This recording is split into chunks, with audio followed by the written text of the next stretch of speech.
Le F-20 est considéré comme l'un des meilleurs chasseurs à n'avoir jamais été produit en série, selon l'auteur aéronautique Steve Pace, après une analyse approfondie de ce design qui, malheureusement, n'a jamais été fabriqué en masse. Il est difficile de ne pas être d'accord avec lui. Cet appareil, conçu pour contrer la technologie soviétique et booster les ventes américaines, remplissait toutes les conditions. Pourtant, il n'a jamais décollé. Son temps de réaction rapide et sa viabilité à long terme, supérieure même au célèbre F-16, ne sont aujourd'hui qu'une pièce de musée au Centre des sciences de Los Angeles. Cela soulève une question. Pourquoi seulement 3 prototypes ont-ils été construits ? Le F-20 s'est retrouvé au centre d'un nœud gordien politique et bureaucratique, illustrant comment les politiques influencent la technologie militaire. Avant son annulation prématurée, cependant, l'un des plus beaux oiseaux jamais construits à voler haut. Conception et design. Le F-20 est essentiellement une amélioration du F-5E Tiger II de Northrop, un chasseur conçu pour combattre le MiG-21 au cœur de la guerre froide. En 1980, près d'une décennie après l'introduction du Tiger II, le président Jimmy Carter, qui avait jusqu'alors maintenu une politique stricte d'exportation d'armes, a autorisé le développement d'un nouvel avion pour remplacer le Tiger II, mais surtout pour le rendre disponible aux Alliés. Le programme appelé FX, puis renommé F-20, devait surpasser le Tiger II, mais il ne pouvait pas utiliser de système d'avionique avancé également utilisé dans les avions américains en service. Cette condition a été imposée car le F-20 devait être produit en masse et vendu aux Alliés. Mais les États-Unis refusant que ces pays détiennent des avions avancés, le président Carter appliquant une politique stricte contre l'exportation d'armes. De plus, on craignait que des alliés deviennent ennemis, et les États-Unis ne voulaient pas armer d'éventuels adversaires avec des avions haut de gamme. Par conséquent, la conception initiale du F-20 suivait une directive principale stipulant que l'avion devait être meilleur que le Tiger II, mais qu'il ne devait pas être le meilleur possible, ce qui est assez contre-intuitif pour des ingénieurs. Le saut de performance le plus notable venait du moteur. Le F-20 utilisait un seul moteur, General Electric F404, qui fournissait environ 60% de poussée en plus que le moteur J85 du Tiger II. Le Tiger II atteignait environ 7000 livres de poussée, 16 kN, alors que le moteur unique du Tiger Shark produisait 11 000 livres, 49 kN. En combinant cela avec le poids du Tiger Shark, qui est de presque 12 000 livres à vide, soit une augmentation de 2500 livres par rapport au Tiger. Le nouvel appareil obtient un rapport poussée-poids de 1,13. Cela permettait au F-20 d'atteindre des vitesses proches de Mach 2, soit 2124 km ou 1320 miles par heure, un plafond de vol supérieur à 55 000 pieds et un taux de montée de 52 800 pieds par minute. Son prédécesseur, lui, atteignait seulement Mach 1,63. Son plafond opérationnel était d'environ 3000 pieds inférieur et son taux de montée était bien plus bas, à environ 34 500 pieds par minute. « Le futur, c'est maintenant, vieux monsieur », a dit le nouveau-né de Northrop en grimpant et en volant beaucoup plus vite, avec une portée globale supérieure. L'ancien Tiger II avait un rayon d'action réel d'environ 140 miles, 220 km, incluant 20 minutes de réserve de carburant pour le retour. La portée la plus restrictive du nouveau Tiger Shark, en cas d'emport maximal d'armement, atteignait 170 miles, soit 280 km. Les missions de patrouille aérienne, nécessitant moins d'armement et des réservoirs largables sur le Tiger Shark, lui donnaient une portée de 560 km. Un autre aspect majeur et souvent négligé du nouveau moteur réside dans le nombre moyen d'heures de vol avant défaillance, souvent abrégé en MFHBF, si vous n'avez pas envie de vous embrouiller avec les mots. C'est en principe le nombre moyen d'heures de vol avant une défaillance attendue. Le moteur F404, utilisé pour le Tiger Shark, possède moins de la moitié des pièces que le moteur Pratt Whitney FF-Cent du FF-16. À cause de cela, il a un taux de défaillance bien meilleur, avec 190 heures par défaillance contre 45 heures pour le FF-Cent. En fait, le FF404 était tellement fiable que le premier FF-20 a volé pendant environ 1500 heures avant que le programme ne soit arrêté. Cependant, ces avancées techniques ne viennent pas seulement du moteur. Les ailes ont été agrandies d'un peu plus de 1,5%, surtout grâce aux extensions du bord d'attaque, améliorant ainsi la portance globale d'environ 12%. L'agilité du Tiger Shark a aussi progressé grâce à un stabilisateur horizontal et à une commande électrique, remplaçant le système manuel par un électronique. Les pilotes du Tiger II trouvèrent le tangage lent. Cela s'était corrigé en agrandissant le stabilisateur de 30%, améliorant ainsi la vitesse de virage instantanée jusqu'à 20 degrés par seconde. La vitesse de virage correspond à la rapidité de rotation d'un avion. La vitesse de virage standard des avions de ligne est de 3 degrés par seconde, tandis que celle du F-16 principal, concurrent du Tiger Shark, atteint environ 20 degrés par seconde. En comparaison avec le Tiger II, le Tiger Shark pouvait tourner à une vitesse 47%, plus élevée à des vitesses supérieures à celles du son. Un autre facteur clé ayant amélioré l'agilité et la vitesse est le choix des matériaux utilisés pour sa construction. Bien que le Tiger Shark pèse plusieurs milliers de livres de plus que le Tiger II, cet écart aurait été plus grand sans l'utilisation de fibres de verre à la place du métal pour certaines pièces. Le cockpit a aussi été repensé avec un grand affichage tête haute et des commandes manuelles complètes sur la manette des gaz et le manche, une option alors jugée plus fiable à long terme que chez les avions concurrents. Quant à l'armement, le Tiger Shark était équipé de 2 canons M39 montés dans le nez, crachant des obus de 20 par 102 mm à un rythme impressionnant de 1500 coups par minute sur quiconque était assez stupide pour ne pas se cacher en voyant l'oiseau arriver. Les modèles de production jamais réalisés devaient remplacer les canons M39 par les Tiger Claw de Ford, plus légers et à cadence de tir supérieure. Mis à part les canons, le Tiger Shark était conçu pour utiliser les armes que les autres avions concurrents brandissaient à l'époque. Cela inclut toute la gamme des bombes de la série Mark 80, les missiles air-sol Maverick, ainsi que les missiles air-air AIM-9, Sidewinder et AIM-7 Sparrow. Avec cette conception, le Tiger Shark semblait être un coup parfait. Le programme s'est achevé 32 mois avant la date prévue, contrairement à la plupart des programmes militaires, et les dirigeants de Northrop étaient ravis. L'avion était une amélioration par rapport au Tiger II, mais ce n'était pas un appareil haut de gamme. Sa chute en termes de production a commencé lors des essais. Sur ma chaîne, je parle des technologies innovantes, mais chaque innovation comporte des risques. Il y a toujours une chance que cela n'aboutisse pas et que les investisseurs puissent perdre leur argent. Quand il s'agit de mon argent, je veux minimiser les risques sans renoncer à de bons rendements.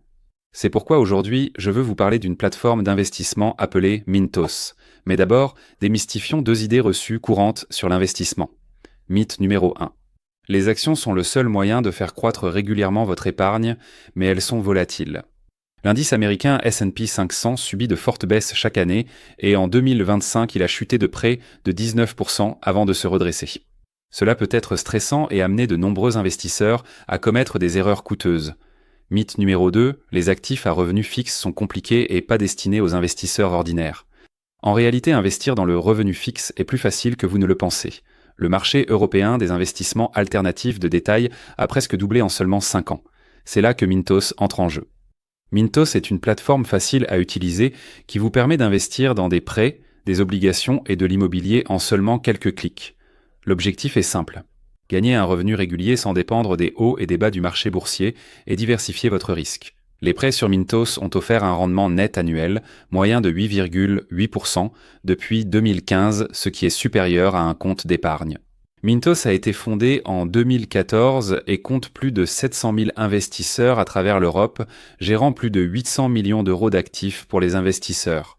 Commencez à investir avec seulement 50 € et optez pour une gestion entièrement automatisée ou prenez le contrôle total. Pour recevoir un bonus de bienvenue exclusif, scannez le code QR ou cliquez sur le lien dans la description.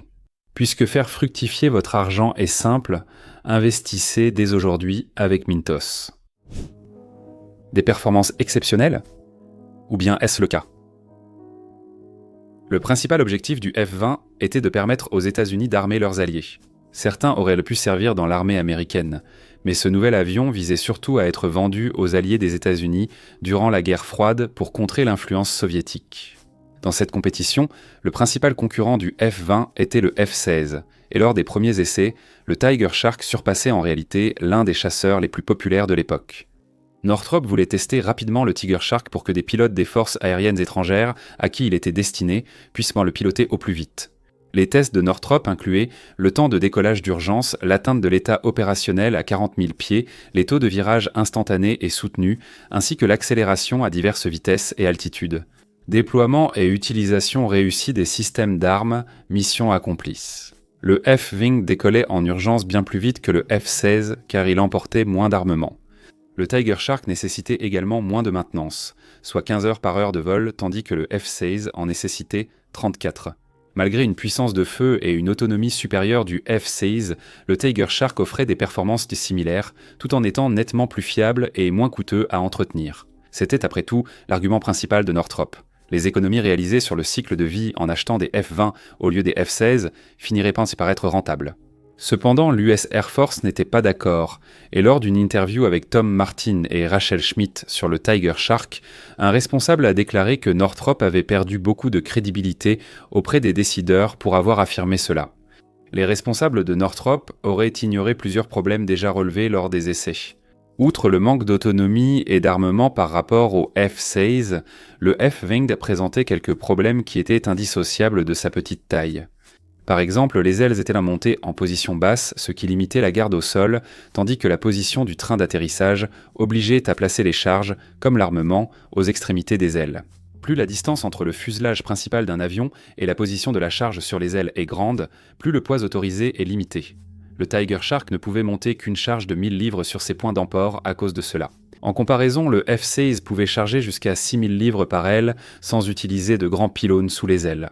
Avec des pylônes, le F-16 transportait 17 000 livres sur ses points d'emport renforcés. Bien sûr, il ne peut pas effectuer des manœuvres à très forte accélération, mais il peut transporter une charge importante.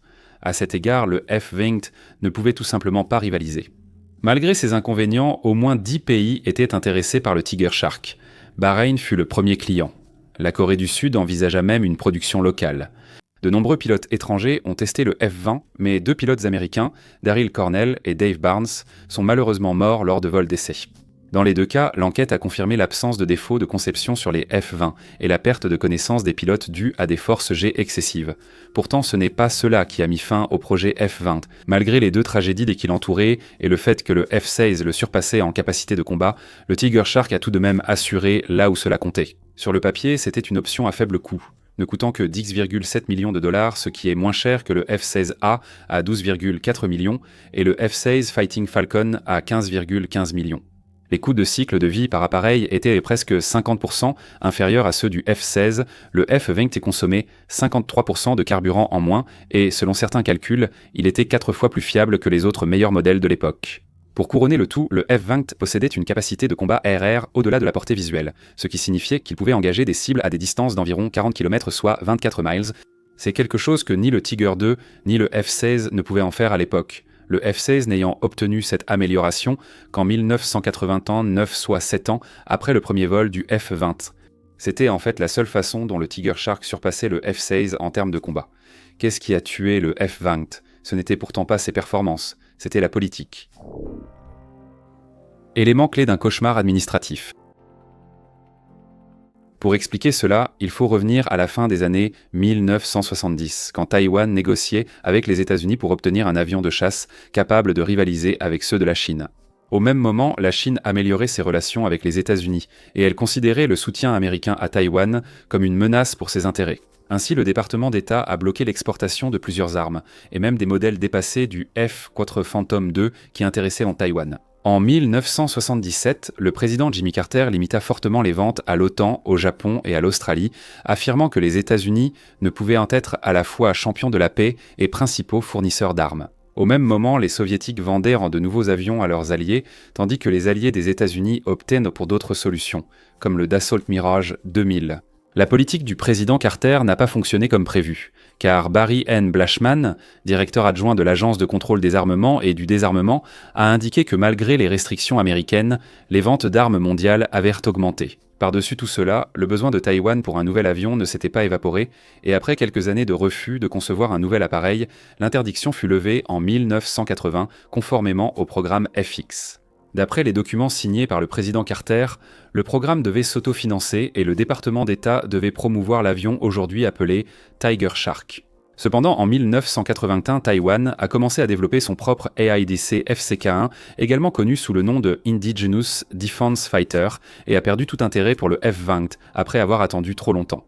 Les Soviétiques envahissaient aussi l'Afghanistan à cette époque, alors le président Reagan, nouvellement élu, a signé une aide militaire pour le Pakistan, incluant 40 F-16. De nombreux alliés ont perçu cela comme une rupture de la promesse du président Carter de ne pas vendre d'avions de pointe, et ont alors tous voulu des F-16.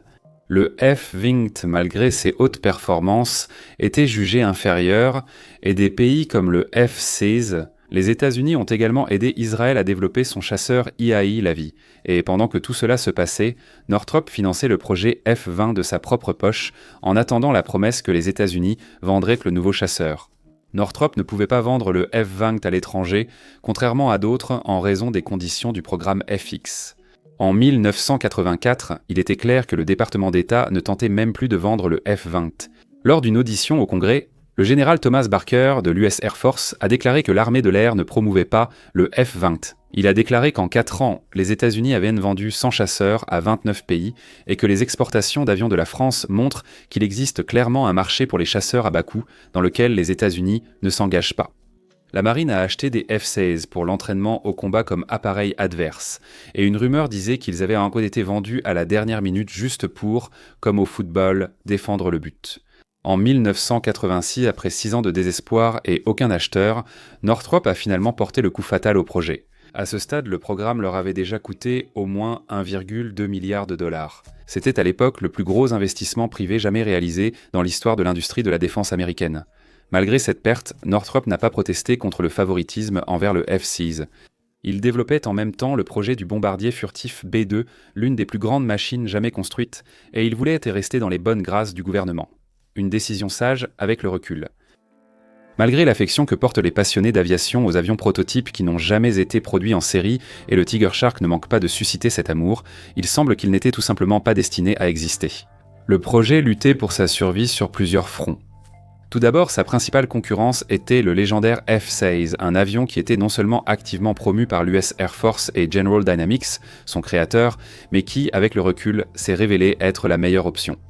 Les deux chasseurs étaient efficaces en défense de points, et le Tiger Shark excellait sûrement dans certains domaines, mais malgré une électronique de bord encore inférieure, le F-16 offrait un immense potentiel de développement. Cela a été reconnu par les décideurs, c'est pourquoi les États-Unis n'ont même jamais envisagé d'utiliser le F-20. Le F-20 représentait l'apogée de la conception du F-5. Il atteignait son potentiel maximal, tandis que le F-16 n'était que le début de quelque chose de nouveau. De l'autre côté, le F-20 a carrément été bloqué à la vente et mal promu par le département d'État. Désigné comme deuxième niveau et serre intermédiaire, il semblait être un métal bon marché. Malgré son bon rapport qualité-prix et ses faibles coûts d'exploitation, son image est restée dans l'ombre. Enfin, le Tiger Shark a été conçu sur une mauvaise idée. Northrop pensait que, faute d'autres clients, au moins les pays du tiers-monde s'intéresseraient à cet avion économique. Cela s'est avéré faux, car les pays en développement voyèrent la vente de chasseurs avancés par les États-Unis comme un signe d'amitié et son refus comme un signe de mauvaise relation. Malgré l'argument économique, les acheteurs du tiers-monde privilégiaient la performance et le prestige plutôt que l'accessibilité financière. Ainsi, contrairement à Icar, le F-20 ne s'est jamais approché trop près du Soleil.